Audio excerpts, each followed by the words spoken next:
So this is new for me, and I was interested to give this long time back because of the work schedule. It was difficult to manage all this. So hi everyone, and good afternoon. So the idea of this session is that I will give you an idea of what machine learning is. I will ask you some certain questions to get your understanding on the topic. Then I'll try to explain and see where it goes. All right. So before I start, I'll just give a brief of my experience. So I have been working with EXL for last 5 years now, and majority of my work has been around deploying solutions and using data science algorithms and technology related to it. Um, my most of the work has been in banking and financial space, and recently I have started working with a team which is working on generative AI solutions. So just take, I have seen all the roads starting from the basic algorithms up until now. So feel free to ask any questions that you have and find engaging for this topic. So machine learning overview.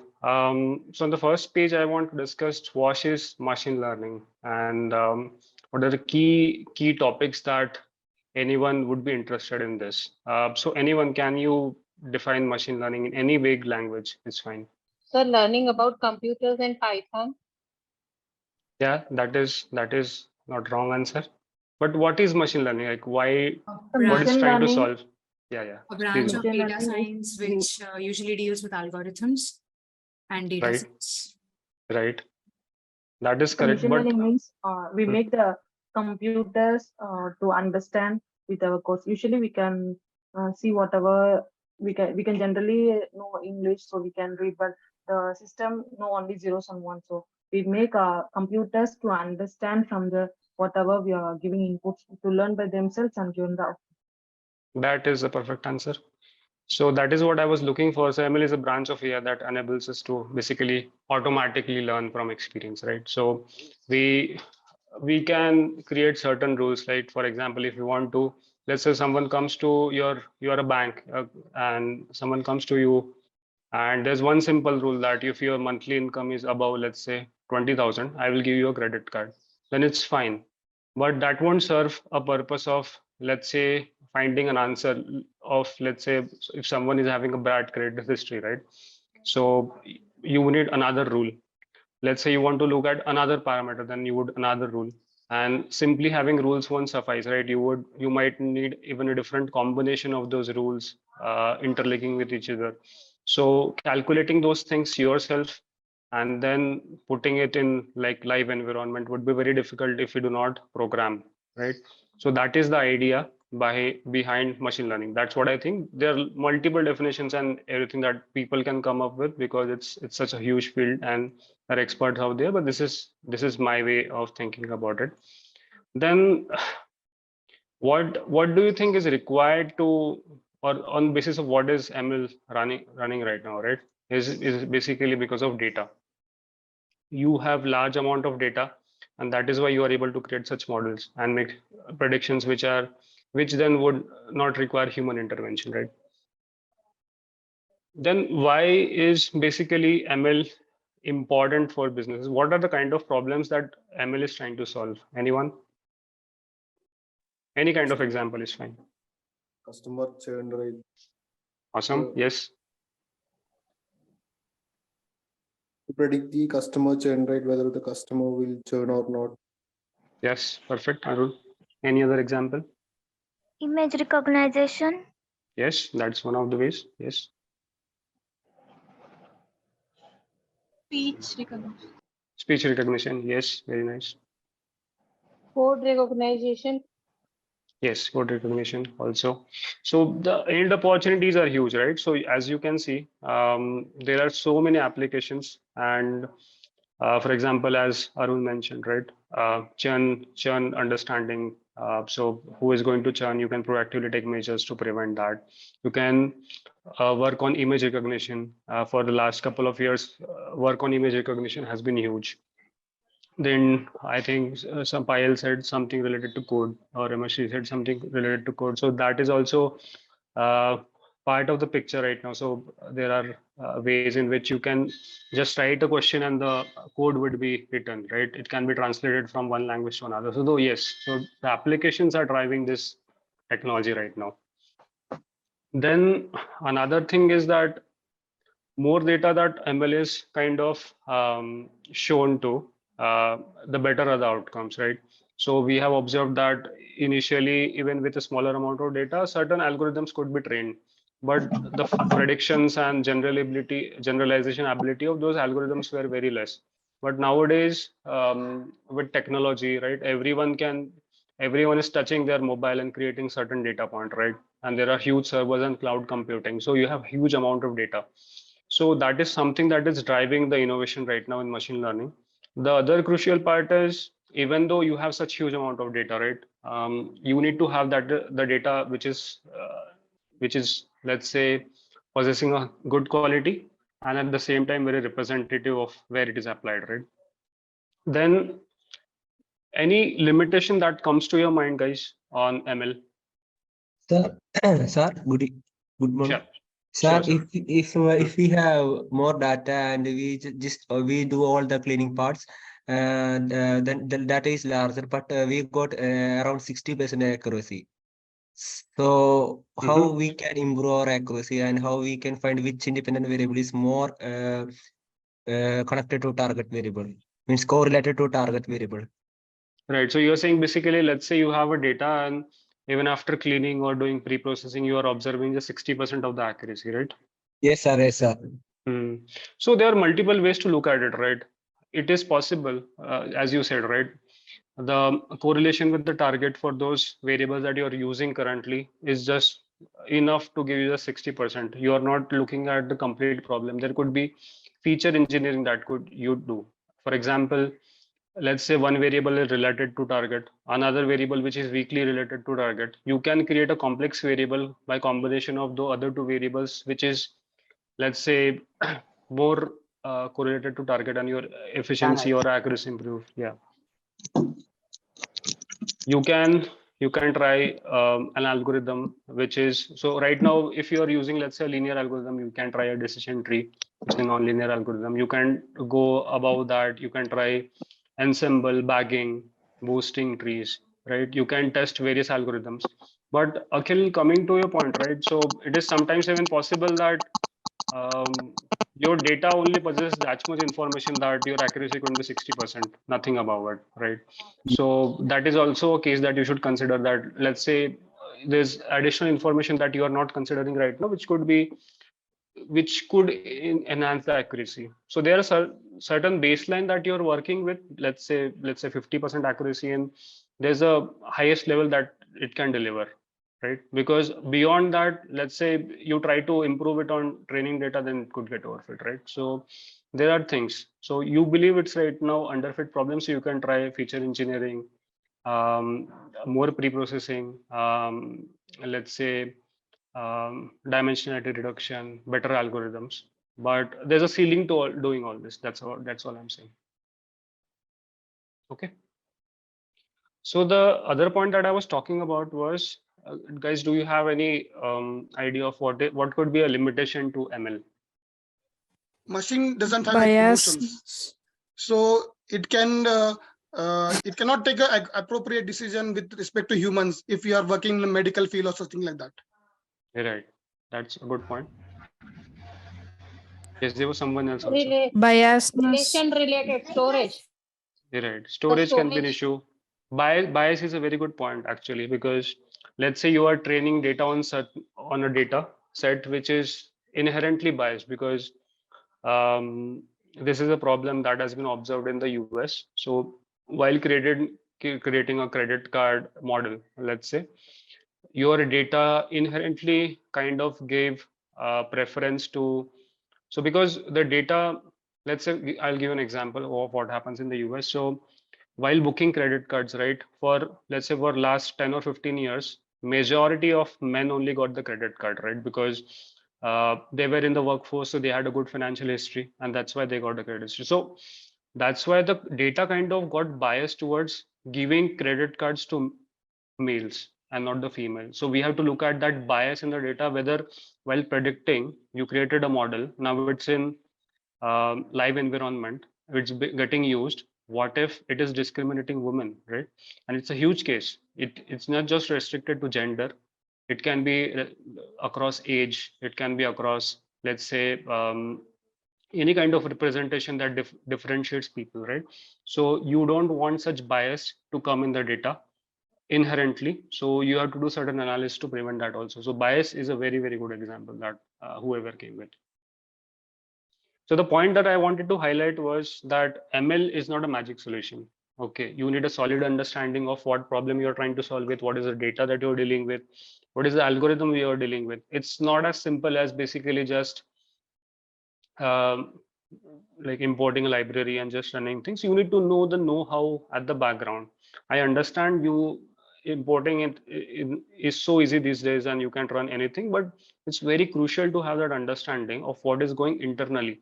Otherwise, pet projects are fine, but when it comes to business, right, it can be a problem. If you, as I said, right, example that I give, it can be a problem if you do not understand the business you're trying to, business problem you're trying to solve and the outcome you're getting.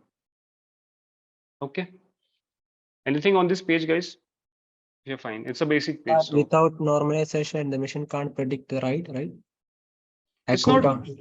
Yeah, Akhil. So it's not necessary. So normalization is an important pre-processing step for a linear model probably, but models like non-linear in nature, right? They get the trend even from a non-normalized data. So for, let's say, a decision tree, you need not have a normalized data. It's fine. So normalization is fine, but it's not always required for models like random forest, XGBoost, which are tree-based boosting bagging models, right? It's not a necessity. Even for models which are like other nonlinear models, for example, neural networks, not required. But yes, for linear models, let's say for a model like a KNN, right, where it calculates the numerical distance, where there it is important that you normalize the data. Otherwise, it will have to spend unnecessary compute to just calculate those Manhattans and correlation distance. Good point. Sir, I just wanted to know on first point, machine learning is a branch of AI that ensures us to automatically learn, improve from experiences. Yeah. So I just have a query or a doubt, like, can AI replace humans? AI can never replace human, Ashish. I think there's again, as I said right earlier, there's a limit to how much can an AI solve, but even it's breaching those limits each and every day. So the only thing that we see in business is that it is improving the efficiency of the businesses, right? It's not replacing human. There are a lot of places where, for example, since I'm working with banks, right? So they are more careful when working with technology, because what if technology goes out of hand and it is making decisions, especially financial decisions, which drives economy, right? So there's always going to be a human layer. Maybe that layer kind of gets reduced or get efficient with time, but it will not replace completely, for sure. Again, I just the asked time a will stay. query in sense that latestly we are getting to know ads and reels that AI is replacing most of the jobs and all the things. In that aspect, we all are learning data analysis. So how we safe are there in the market? What is in, it was in that concern? Ashish, yeah, I get your point. This is a paranoia that gets created every few years, right? For example, when industrial age came, they said that factories will take out all the jobs, right? Now with efficiency, there is always going to root out jobs which are not inefficient in manner. Let's say if someone is just doing a data entry job from a document, right? If ML is going to just screen out that information and put it, then it was an inefficient thing that the person was doing in first case, right? He can basically do a better job, like a more efficient work. Maybe he gets more skilled to get a better salary, right? So that is always there. And Ashish, the other thing that I would like to say is there's no safety in life. So even for anyone, there's no safety in life. That's a very good point. All right. Actually, Yeah. we are having the limitation like overfitting and underfitting the model. Right. No? Yeah. So how to overcome that? All right. Actually, That then it's going to come up in the slides. So I'll take up okay. there if that's fine. Okay. Okay, fine. So the next slide that I want to discuss, yeah, there was someone. Yes, sir. So you said about the bias of machine learning. Yeah. So we can overcome that by doing oversampling, undersampling techniques. Even doing after that, whether it's possible for bias. Yes. So see, the problem with oversampling and undersampling is this, that let's say there are nine people who are male individuals who got a credit card. There was just one female who got a credit card, right? Now the problem with oversampling is that you are just repeating that information multiple times, right? So you are just trying to tell it that more female members are getting the credit card, but it's not adding any information on variable level, right? So bias would obviously get reduced a bit, but your model won't improve.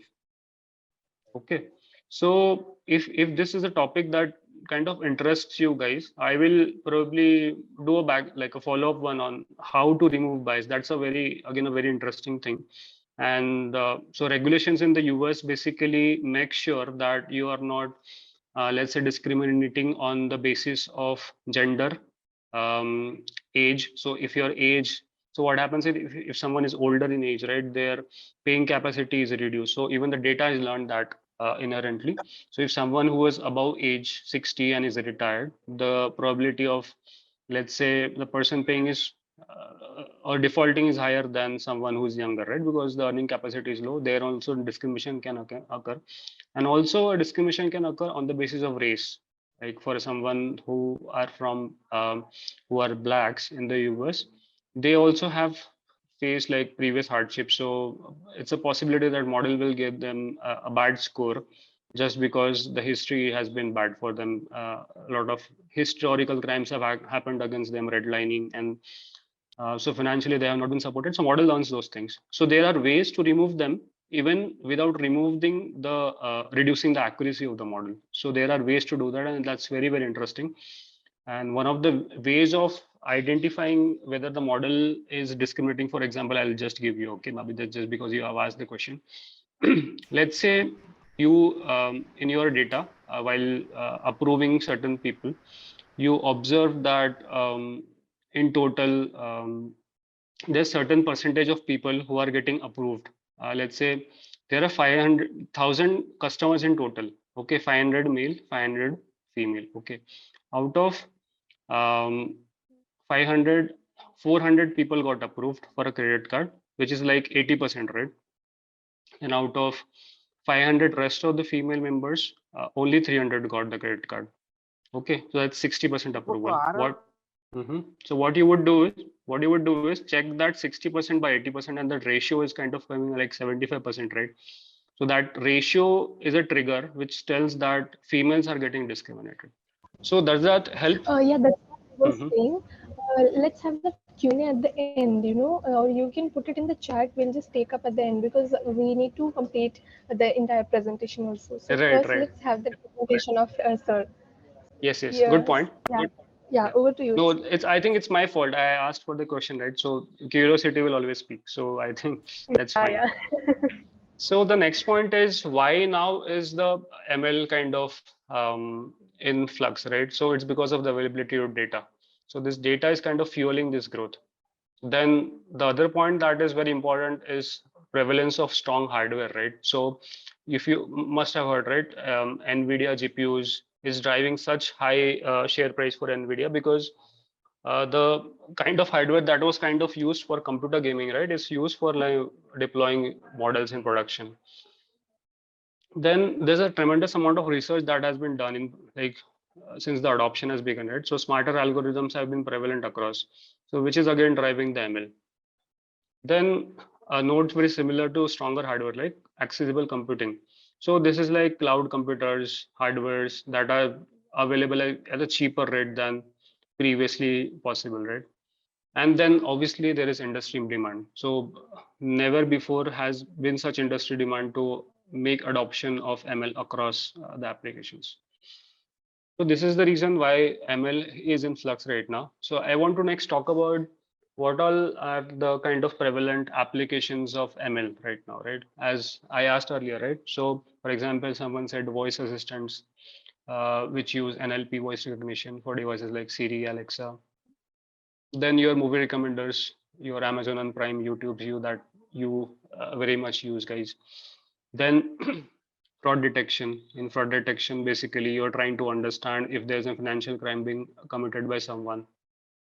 Um, and uh, and this is can be of very high risk nature and cause potential problems to any firm. For example, one of the banking clients that we had in 2016, they in particular quarter faced so many synthetic crime issues in which basically um, a fake credit card on someone's name was created and multiple transactions were done. So that is one thing that is being used across financial firms. Then in healthcare and diagnostics, as someone said, right? So even though a human cannot replace, but there are a lot of ways in which using image detection, you might have heard, right? People are able to identify, doctors are able to identify in a better way if early stage cancer risk are there or not. Then language translation, this is very common across Google, right? You can convert from any language to any language, right? For example, I'm Marathi version, so I'm able to convert into my own native language, any language. So that's an amazing technology right now that we have available. Then the autonomous vehicles, right? So Teslas and all the kind of innovation that has happened recently. So even here, you need a very good ML tech if you want to do it on roadways, right? I'm not sure if you have heard that, but there are firms now in India which is trying to adapt that technology to how to make it easier in India, because you might see a bullock on the road. That is something not prevalent in the Western countries, right? So anything can come your way. So that kind of tech is also getting possible because of ML. Then social media analytics, it's very prevalent, in which you try to understand trends, sentiment analysis. This can be further used to understand how across financial markets, right? So the trends are on the basis of sentiments across social media. So these two things are very connected. Then a very generic example that I'm giving for easy to understand is email filtering. So try to understand whether certain email that has come in your home window or domain mailbox, is it a spam or is it a valid email? Then energy systems, across energy systems. So trying to optimize the grid, keeping the energy consumption to minimum. And the particular point that I'm going to talk, or the use case that I'm going to talk about, is email filtering going forward. That's why I'm highlighting this. So now comes a question to you guys. If you want to identify a certain email that comes to your mailbox, your objective is obviously to identify whether that email is a spam or a ham. So ham is something which is not a spam basically. So what kind of data would you require to create such a model if you want to identify whether a particular email is a spam or a not spam? Anyone? Feedback. Yes, feedback. How would you get that feedback? We can report. Correct. But you would need a certain data, right? What could be the format of that data? The format in the sense? So basically, what all data sets could you have as a variable, and what could be the target? Okay. It's simple, guys. So basically, a database of emails. Target. Yes, the data. So maybe history records of the source from where we are getting the mails. Correct. That also is true. So basically, you need a database of all the things, right, related to an email. So it's not just simple as an email, as Rishabh said, right? You could, where is it originating from? What is the subject of the email? How long is the email? What is the conversion that is happening? Are there images in that email, right? So the data can be very, very diverse. And the target that you would see is basically whether that email is a genuine email or is it a spam? Okay. Then the next question is, how would you determine whether once you, let's say you create a model, like what is the accuracy of the model? Is the model good enough or not? How would you know? accuracy is about 70%, then that's it. That this is good. So basically, the idea would be, so how much of the spam emails have you filtered, right? Or how much of the ham emails that you incorrectly filtered, right? Something of this sorts, right? Just giving an idea. But there could be multiple ways of understanding how well your model is doing, right? And we'll talk about those in the coming slides. Then, as I said, right, what could be the variables? So I already kind of answered. Variables that could be used for identifying a spam email. So one, I'm just giving an example which we will use eventually in the slides. So for example, what is the length of an email? That could be that could tell you, right, whether it's a spam or ham. Let's say if the email is very, very short, would you consider it a genuine email or not? Like a very short email, 2 words. No, right? No. Right, because you might have seen in one of the spam folders or junk folders, when you open it, there's just one image or just 2 lines. Okay, so then the Yeah, other and we point. have Yeah, please go complete. actually we have more links in that we consider as a Correct. spam. Correct. And if someone is genuinely writing an email, right, that would have a lot of conversation, right? That is possible. Then the other point, variable that I'm going to use forward is number of recipients. Okay, if there are a lot of recipients from a particular source, would you consider it a genuine email or not? No, right? Because maybe that is a case of mass emailing. It can happen once in a while when a firm is emailing, let's say, joining it to all the members who are joining to a firm. That will be a valid email. But let's say if someone is just arbitrarily trying to catch people into, let's say, one of the traps by sending out email to thousands of people, then it could be a genuine case of a spam.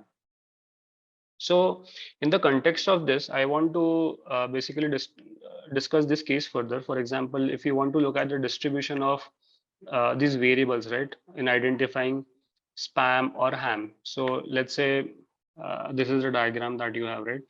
So distribution by number of new recipients, right? So if the recipients are low, let's say just you're mailing to a friend, the possibility it's not a spam, right? Then you're emailing it to 2 people, possible maybe it's a ham, someone did send out. So this is just a representation. Don't consider it on a face value that 1 or 2 people it's a spam, but just idea of, let's say this is 100 email 100 recipients or 200, or let's say it's on a log scale. You're sending it to 1 person, then it's not spam. To let's say 10 people, it's not a spam then, but the probability kind of increases. Now let's say if you use this line or a cutoff of 1 for determining the possibility of a spam. There's just a one rule. Let's say this is machine that you created in which there's just one rule. X is equal to 1 means it's a non-spam. Greater than 1, it's a spam. So what is the problem with this? This will give you a lot of error, right? So your model is not so accurate right now. How would you improve this model? It's a very simple answer. So basically you increase the cutoff to 2. Okay, and then your error is reduced, right? So that's how basically the models work too, right? You are trying to minimize the error. At the same time, you're trying to improve the efficiency of marking or getting the correct label, right? So that is the idea. So you are trying to reduce the error. So besides this, there's another distribution that I wanted to quickly touch upon was, let's say if you are having email length, which is very, very short, it's possible that you would have a spam. So here, what would be the cutoff be to minimize the error? So the numbers are pretty small. To I think 32, 44, or it's to 3.2, 4.4. Sorry. So somewhere between close to 3.2 or less than that, right? That is the idea. Now, the next thing I want to talk about is approach to classify this data, right? So if we have, let's say this data, right? email length and new recipients as the variable. And this data is, as you see on the 2D, how would you classify this data? Anyone? By using clustering. Neha, it's simpler than that right now. If you see, there's just two axes, and the data, blue data is one type of data, let's say ham, and red is spam. So how would you identify? If the number of recipient goes decreasing and the length of the mail goes on increasing, it can be sorted in that way. Right. So how would you do this? Like if I put a line on this, would that solve the problem in the middle? For classification. Right, classification, that's correct. But which kind of classification? So you can say KNN. So that's what I was telling to Neha also, Prashant. So this is even simpler than KNN. Or decision tree or something. Even simpler than that, Prashant. Binary classification.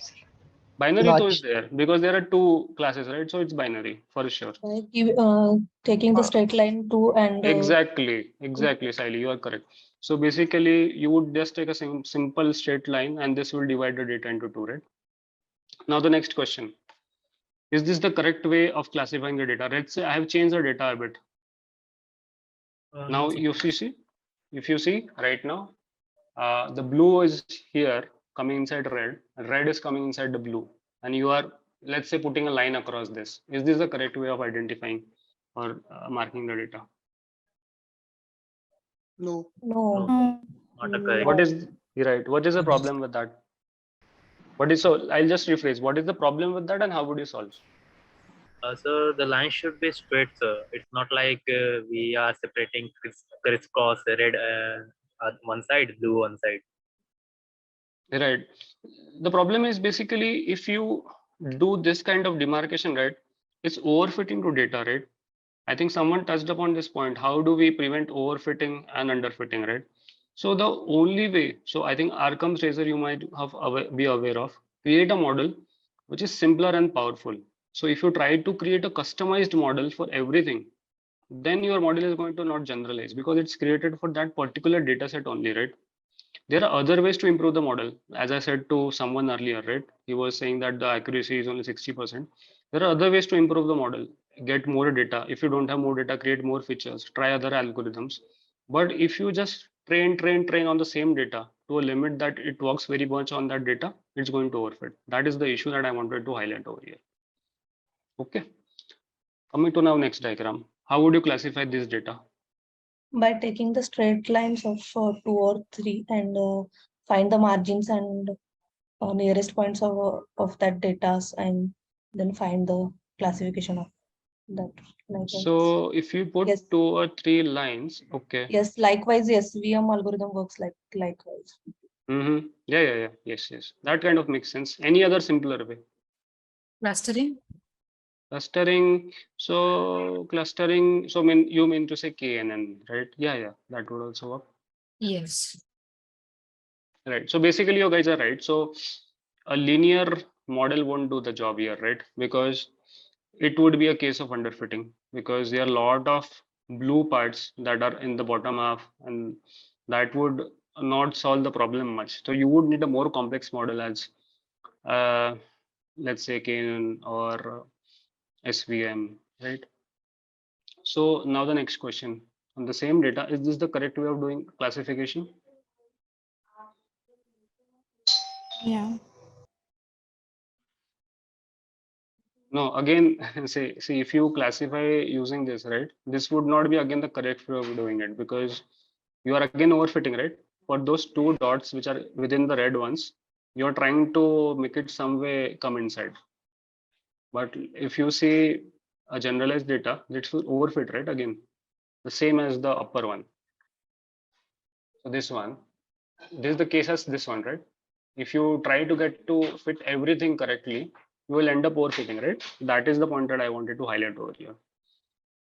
So again, what is the best way of identifying? What I would say is basically, let's put a circle around it, right? You are missing out on probably one red dot or partially other red dot, but you're getting most of the things, right? But in my observation, this would majorly work fine on, let's say, a data which is coming out of not developed, so outside the data. So if you productionize this data and this model you run, it will majorly work fine in this region. Okay. So any question on this, guys? Yeah, actually means in the case of overfitting, you told that you have to add features. For example, we don't have much features, and you told that you have to use other algorithms like classification algorithms.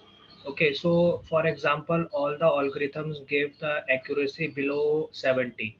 So in that case, what we can do? Can you give an example of algorithms that you have applied up until now? Or is it just a hypothetical scenario that you are talking about? Hypothetical also, and we are using like random forest decision tree, logistic regression, KNN, naive Bayes, and Gaussian is there. Okay. So we are using all these 6 algorithms. Okay.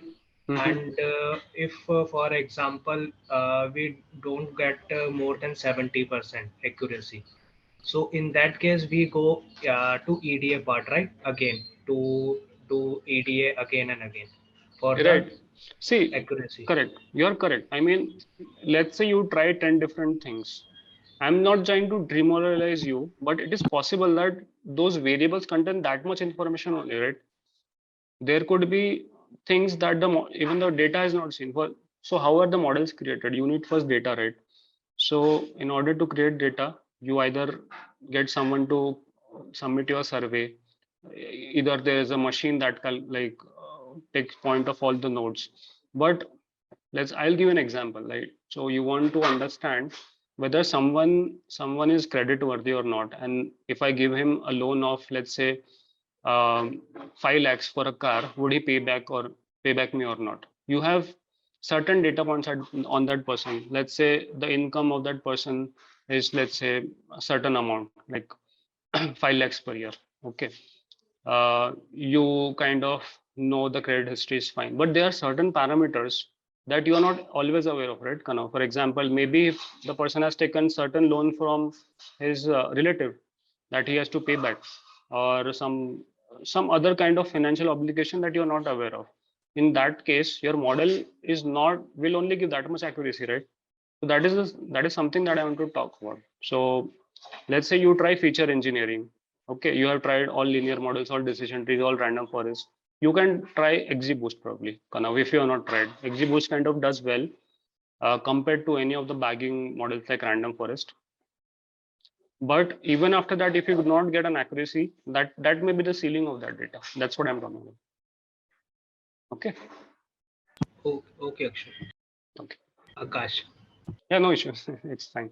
So what are the classes of problems that you usually deal with, right? You guys are pretty aware of all the things. So I'll just quickly touch upon. So supervised learning problems in which you are aware of what the target is and what the data variables are. And you're trying to create a model which will try to predict the target in a real life scenario.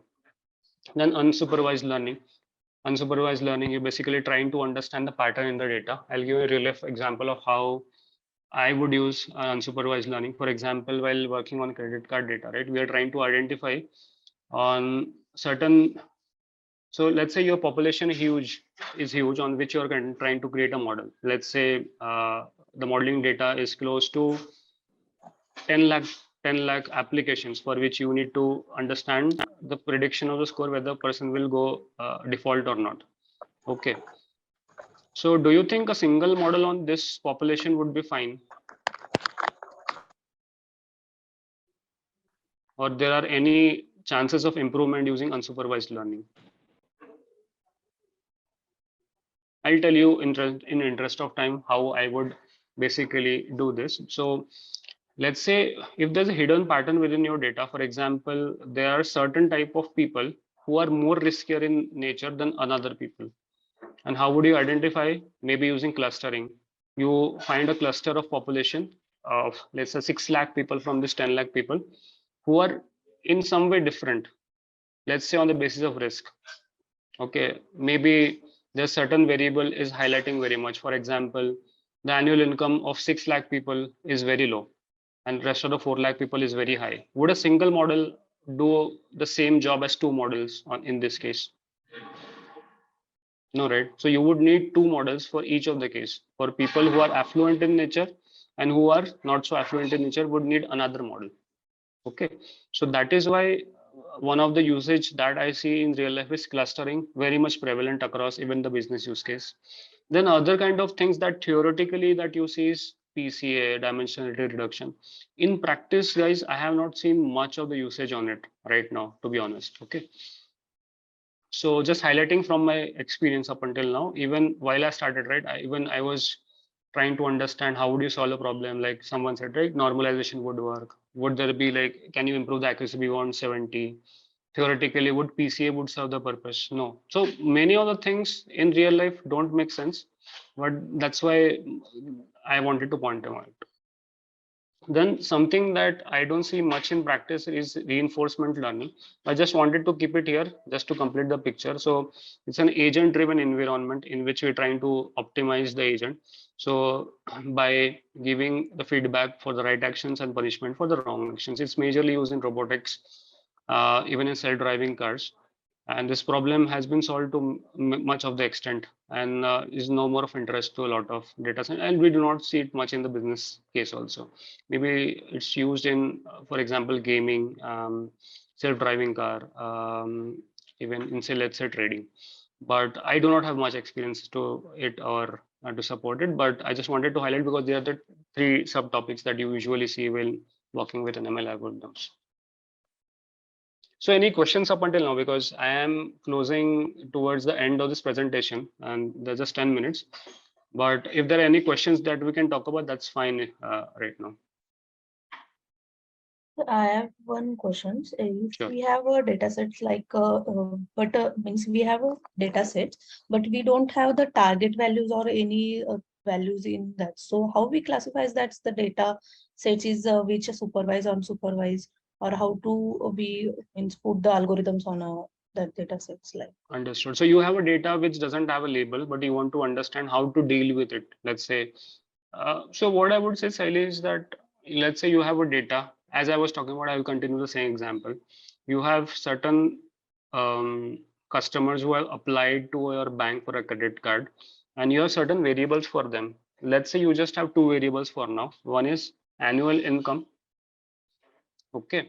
And the other variable is, let's say, if they have another loan. Okay. So you do not know how to create a label for them. I'll tell you how can you create a label for them. You just create 4 scenarios or just 2 scenarios. Let's say if someone's annual income is, let's say, less than, let's say, certain amount, and they have another loan, you call them that they are going to default on their loan.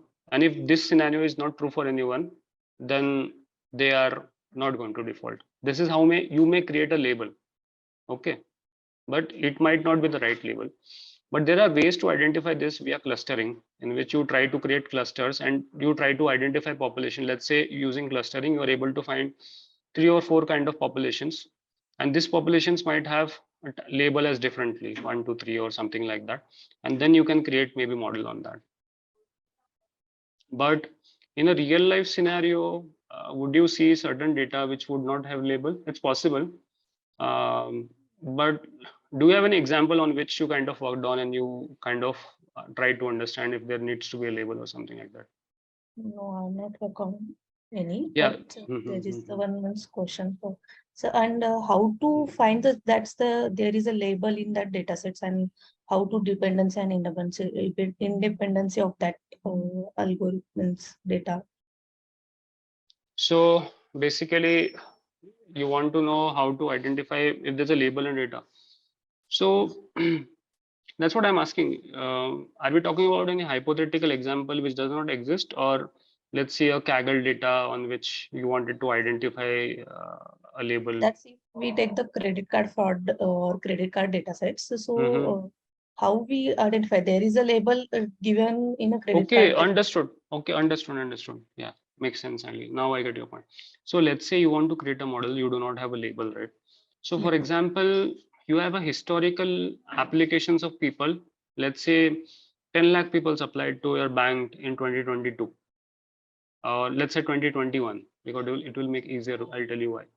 And out of those 2021, 10 lakh people who applied in, let's say, of January, in December, after, let's say, 11 months or 12 months of usage of the credit card, someone just stopped paying. Okay. Yeah. At the end of the year, that person you would call as a defaulter, right? And that is how you create a label. And someone who doesn't default is fine, and it's a positive case. And someone who defaulted is a negative case. So I give, let's say, a negative case or a defaulter 1 value as a label, and someone who did not default as 0. And always we take the hypothesis of that and hypothetical analytics of all the data. So you would no. So you will have to do certain analysis. So even that would require another presentation, because you try to understand. Let's say defaulter. I gave you just a very generic example. Let's say you want to understand within just 3 months or 6 months if someone is a good person in terms of credit giving back or not. So you can even look at, for example, has the person made full payment or not. So there could be multiple analysis that you could do for if someone is going is not paying for multiple months altogether, like for 2 months the person hasn't made any minimum payment also, then that there's a probability, right, that person could in future not pay back. So that kind of definitions you can create. So out of 10 lakh people, if you create a definition in which if a person does not pay even for 1 month, then the person is bad, that could be one of the definitions. Similarly, you can create n number of definitions, but you need to create an optimal definition which would be dependent upon the window that you're working on, like 6 months, 12 months, 18 months, right? And there are other factors also. So no one single answer, Sally, basically. Yes. Yeah. So I'll just cover this slide as well. So in this slide, I'm talking about common algorithms that we usually deal with. So first one is the linear models. Then our tree-based model on other non-linear models. I'll talk you through what experience I have with these models and how I'll just open it up for all of them. Because so linear models used to do fine when we did not have tree-based models, right? Because they are very simpler in nature, but they are not able to identify the complex kind of interaction between the variables. Once we got access to tree-based models, our observation has been the decision tree models are doing good. Okay, but once we got access to, let's say, ensembling models like random forest and XGBoost and gradient boosting models through parallel processing and more compute, these models are doing a lot better than the simple decision tree or even the random forest. So wherever, if you want to apply for a binary model, always try gradient boosting, okay, and or XGBoost. So they always try to do a lot better than random forest and standalone decision tree. Then coming to non-linear other models, right? The observation is again, so SVM usually don't go into production because it's difficult to understand, difficult to explain to business stakeholders. So this is something that I want to touch upon, guys. So anyway, where there's a regulation, for example, in banking space, right? If you implement models which are very complicated in nature, you have to explain it to stakeholders, every minute detail. So people try to avoid this, not just because they are complicated, but there are other things also. But one of the things is complications to explain. Neural network, we do not usually see working well on structured data. On unstructured data like images, voice, this does a lot better job. Naive and KNN won't do as much as gradient boosting in my experience. Then there's an important discussion that I wanted to have with you guys, which is for accuracy metrics, right? So let's say you have a confusion matrix, like you usually, if you work on a binary data, you would have a confusion matrix in which you would have a predicted variable and an actual variable. So if you call this as a true negative and true positive, what would be this top right item be called as? False positive. Correct. And And false similarly, negative. false negative. Absolutely correct. So one way of determining how the model is correct. So one good way of identifying whether the model is doing good is to check accuracy, right? True positive plus true negative on total samples. What is the case where this accuracy metric would fail?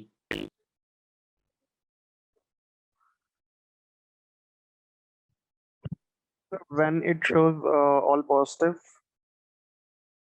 That is the case, yes. But would that happen in a real life scenario, like if all of them are positive? No. But you are very close to the answer, Prashant. Let's say if majority of them are positive, right? 99% of them are positive and just 1% of the population is negative. This usually happens, right? In fraud identification. Or so what happens? 99% of people are not fraud. Only 1%, and 1% is a very huge margin that I'm telling you. In such a scenario, accuracy would be 99% straight, right? So this would not be the correct way of identifying, right? So there are multiple kind of metrics that you can use. One of them is true positive rate. So number of true positives upon false negatives plus true positive. This is one way of identifying.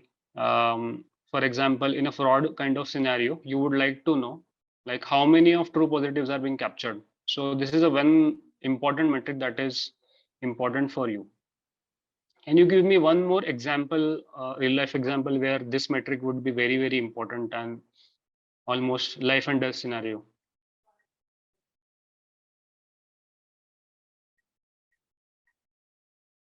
So if you wanted to identify if someone on the basis of some data, right, if someone is suffering, is going to suffer, or is it at certain stage of cancer, right?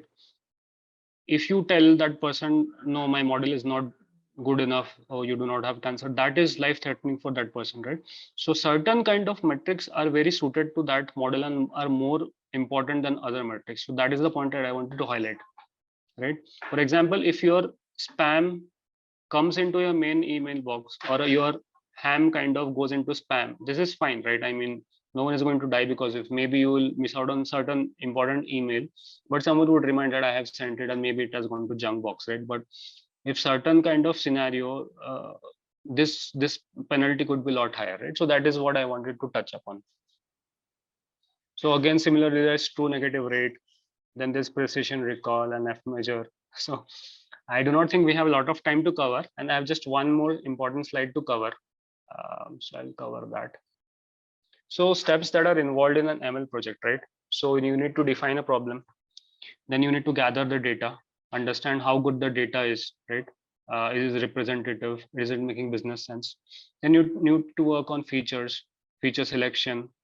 Then you need to identify which model to use, which algorithm to use, and the training aspect of it. Then you have to understand which metric to use for evaluation. Once the evaluation has been done and you come up with a model, let's say after multiple iteration, grid search, Bayesian optimization, all those things, that is the model you should use. Then once it is in production, you have to monitor whether the model is doing good or not. Let's say the model stops working. There are multiple reasons why the model might not do as good as when it was created. But let's say it stops working. That's the reason you need to monitor. So post that deployment and monitoring, there's a maintenance phase, right? Where if there are certain ways you can tweak the model and improve the model, you work on that and the model is again back to very best, or it's not making drastic kind of errors while doing the prediction. Then again, coming back, let's say you are used the data of, let's say 2016 and your model is working in 2023, right? So you might have to train a new model. So you might have more variables to work on, a different target to work on. So, and you have newer vintages or new dates to work on. So then again, you define the problem and get started. So that is the angle that I want to touch upon this slide. Sir, how we take that, whether it is a labeling encoding and gamification, how we know that in the data we are doing with labeling encoding and gamification? Lab run modification. Label encoding. It's a label encoding. Okay, Yes, okay. label encoding and gamification. How we know that in this data we can take label encoding or we can take gamification? Okay, right. So, and the other was one hot encoding, right? Yes. Okay, okay. Yes. So, see, again, no straight answers. So there are places where you need label encoding and it would serve your purpose. But there are places where one hot encoding would serve your purpose. Label encoding would serve your purpose where the data is maybe ordinal in nature. So 1, 2, 3, 4 would make sense. One hot encoding would make sense where maybe the data is not ordinal. 1, 2, 3, 4 make no sense. Just having a certain value would make sense. Yeah, I think Muskan, so this was the first one for me, and it was a lovely session because the questions were very good, and I just thought that if I had like maybe an hour more, this would go lot longer, because it was a very interesting discussion, and I think the thought process of the participants is very it's very at the top.